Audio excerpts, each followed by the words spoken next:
PK in the universe, and I am back again. And today I'm here to review the game Astronite. Astronite is a game from Doom Games Studio, and they are the developer, and the publisher is Jandusoft, and there's the publisher for the physical is Funstock. In fact, Funstock is the one who sent me this particular copy to review. Yeah, I got this game for free to review, so that's pretty cool. This is the first time I've ever actually been, sent a game to review. Most games I've ever reviewed in my entire time on YouTube in 9 years have been games that were just on my shelf or games I bought for the purpose of reviewing. So this is a different experience for me for sure. I will give you my most honest opinion. I have nothing to lose by giving you my honest opinion, because this is a game I legitimately wanted to review. And the reason I did is, one, because the folks over at Funstock brought it to my attention. They were like, hey, would you consider reviewing this game? And I'm like, what's it about? Why would I review a game? It's like, well, they were like, well, we liked your Evercade videos. I'm like, cool. What's the game about? And they showed me the game. I'm a guy whose logo is a man from space. So, and I don't talk about space games nearly enough. I mean, recently I talked about Lunar Journey, which was the Evercade game of the month for, what was it, October, I want to say. So, yeah, I want to do more space-related games, so this was a no-brainer. This is one of those games, like, even if they hadn't sent me a copy, I'm reviewing this game no matter what kind of thing. I might have put out the review a lot later, but again, they sent me an advanced copy, so I'm very excited to review this game. Astronite, of course, is on Nintendo Switch. It's on PS4, PS5, Xbox One, Xbox Series, and of course Steam. Steam was my very first experience with the game because I played the demo, and I really liked the demo. And I have to say, I even prefer it even more so on Nintendo Switch. This is an awesome game, and I'm going to tell you guys about it. I'm going to go over a lot of different aspects of this game, and at the end, I'll tell you guys overall what I think about it. So, here we go. Oh, first of all, I have to mention, this is a game that's in black and white. Oh, what the heck? That's not right. There we go. That's much better. Anyways, let's start off talking about the gameplay. As I said before, this is a black and white game. More specifically, it's a Metroidvania style game.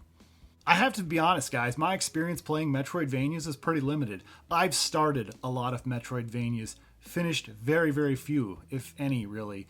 And this is a game I probably invested more time in than I really expected to invest. I thought, oh, I'll play it for a little bit and see how I like it, and I probably won't get into it. But honestly, I became a little, committed to playing it.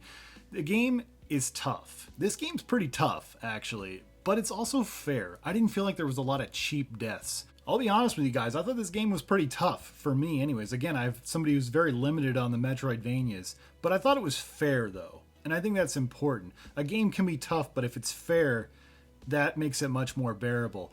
There's no cheap deaths, I would say, based on my experience playing the game. I didn't feel like, oh, this death was cheap, I feel like if I died, it's because I was impatient or I didn't recognize pattern recognition. That was an important aspect of it. It's so important to recognize the patterns the enemies have. Also, upgrading your character, because that's the thing about this game, is you basically, at the very beginning, you have all your gear and you lose all your gear. That's what happens in this game. And then you're going back and finding and collecting your gear. This is a game that rewards exploration. It is a quintessential Metroidvania game. It starts off, again, like you lose your weapons and stuff and you get them back and you can buy upgrades. And your currency is this stuff called, I want to say it's called spirits or something like that. That's your currency. It's like money, but it's like they're like spirits that live inside these creatures, and you got to collect them all and stuff. And you collect enough. There's hidden ones in different places, and you use this currency to basically buy your upgrades to your current weapons when you get them back. But you still have to get the weapons back, or you can't buy the upgrades, which is kind of irritating. But it's a game that also is very punishing when it comes to your currency. Like recently, not that long ago, I was playing like Cathedral, and I think you lost like 10% of your currency if you died. In this game, if you die, you lose all your money. Now, there is an upgrade you can buy that's sort of an insurance policy that allows you to keep 25% of your currency. And yeah, that's kind of brutal, but there is a trick though. There's a little exploit that I haven't heard a lot of people talk about, at least in the case of the Nintendo Switch version. So what I figured out is if I'm playing the game and I die, that instant I die, like I basically have to hit the home button on my Nintendo Switch and shut the whole thing off and start over, and I will be back wherever I saved at last. Because if you decide to do this after the fact, if you decide to hit the home button and shut it off and you're already back at your save point, it will auto save for you. And guess what? When you come back, you'll still have lost all your currency. So it's really important to do that. That is one of the more brutal aspects of this game. So I consider this little exploit, the easy mode version of this game. It's tough. It's a game, again, that's very punishing to people who, as far as currency wise, like if you don't understand and learn the game fast. So this is kind of a little bit of a cheat to it, but I thought it really worked well, and it's kind of annoying though. Again, the game is as hard as you want it to be. This game can be a little bit grindy depending on how you choose to play it. Like, for example, there's a thing you can buy at this shop or whatever that, tells you the name of the monsters you're fighting or tells you how much energy they have. You don't actually need that. That's actually not really a requirement. You could be better spending your money on upgrades. But it's important, once you get enough money to buy something, go back to that shop as quickly as possible and as safely as possible, because you don't want to die and you don't want to have to go backtrack and all that. The game is fun, but is challenging. There's no denying the gameplay is challenging. But again, I didn't feel like the deaths were cheap. I felt good when I beat something, I felt like, the first few bosses, at least that I fought, were pretty easy. Like some of these bosses I beat first time fighting them, getting to the bosses was what was really challenging overall. I wouldn't feel like this is a beginner's Metroidvania by any stretch of the imagination. At one point I let my 6-year-old play it, and yeah, he got pretty frustrated pretty quickly, but yeah, overall I really enjoyed the gameplay of this game and I had a lot of fun with it. So let's go on to the next topic.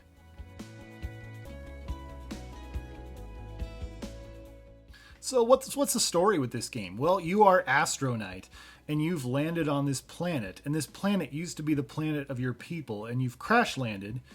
And basically you're running around, and then you lose all your equipment. And you get your gun back eventually, and you fight the first boss, who's this guy named Kronk. And he's actually pretty tough. I thought the first boss was kind of surprisingly tougher than the other ones, but I think it's because I was more well equipped later on. The first time I fought him anyways, and I didn't understand how the game worked too, so that might have factored in, so I might play it even better the next go around or whatever.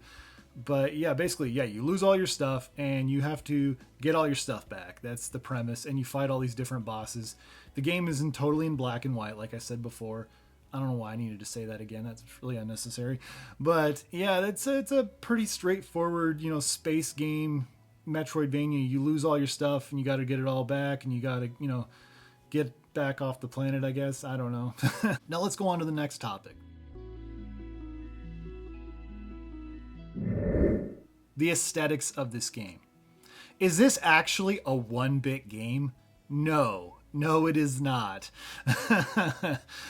Basically, okay, here's the thing, folks. I'm not a technical expert on, 8-bit, 16-bit, 32-bit, or what makes those things, but I know 1-bit games are not a thing. That is pure marketing. And it's good marketing too, because in a sense, it's trying to convey the fact that this is a simplistic looking game. Okay, this is meant to call back to a different time. It is retro in every sense of the word. It is an old school looking game. It is a game that calls back. It's a throwback to the old games of the old days. Even a 4-bit game, because they're 8-bit's pretty much as low as it goes typically, but I guess technically speaking, like an LCD game would be 4-bit. Yeah, that's not actually a 1-bit game. Now, it could be worse. They could have called it a 2-bit game. That'd be pretty funny. But no, it's technically not a 1-bit game, but again, that's not really the point. The point is they're trying to emphasize that this is an old school looking game that calls back to a different time. and has that old school look to it. So they're trying to convey the whole idea of simplicity when they call it a 1-bit Metroidvania. It's totally marketing, and I understand where they're coming from with that. And I think it's good marketing. And plus it gets all these people who are, well, actually, it's not a 1-bit game to talk about it. So I think it's a win-win the way I look at it. I'll be the first to tell you guys, I am terrible at describing sound. Sound is not one of my strong suits. Even though I do understand when it comes to at least YouTube that audio is one of the most important things about a video. And it's true about a game too. A soundscape and a sound design has to fit that game. And I think in the case of this game, the sound fits great with the aesthetic and the gameplay. It sounds kind of like, the sound effects sound like, something from an old school space type game. And, the atmosphere, the overall tone, I feel like fits really well with the aesthetic and style of this game overall. I think it works great. It makes you feel like you're in space. It's a space feeling, I get that feeling of this is in space that doesn't feel off or out of place by any stretch of the imagination. So that's all I really have to say about sound. Now to one of the most important things, the price point. Price is everything, especially if you're a very budget-minded gamer. The physical Switch version is $35 and the PS4 and PS5 versions are $30. I think personally for the convenience, the Nintendo Switch version is definitely the way to go, especially if you're a physical collector and you want to collect physical games. As far as physical options, I think the Switch is definitely the best version because do you really need a PS5 version to look at this? I mean, it's a black and white game. I mean, how much better does it really look? Honestly, I just think for the convenience aspect of it, the Switch version is a great version. It's the one I requested, actually, too. That's one I was like, yeah, I want the Switch version without question. I have a PS4, but this is the one I figured I'd get the most opportunity to play because sometimes I just want to sit on the couch and play a little quick game or whatever, or maybe I'm on the go somewhere, and gave me time to actually play as much as I could of this game. But do I think it's worth $35? Well, have I gotten $35 worth of enjoyment out of it? That's hard to say because I'm still actively playing it. And I don't know. Like at the time, I can't say that I have gotten $35 enjoyment of it, but I think I will at some point because I've been playing it enough. And again, I try to talk about this. Even though I got the game for free, I think it is important to talk about price point.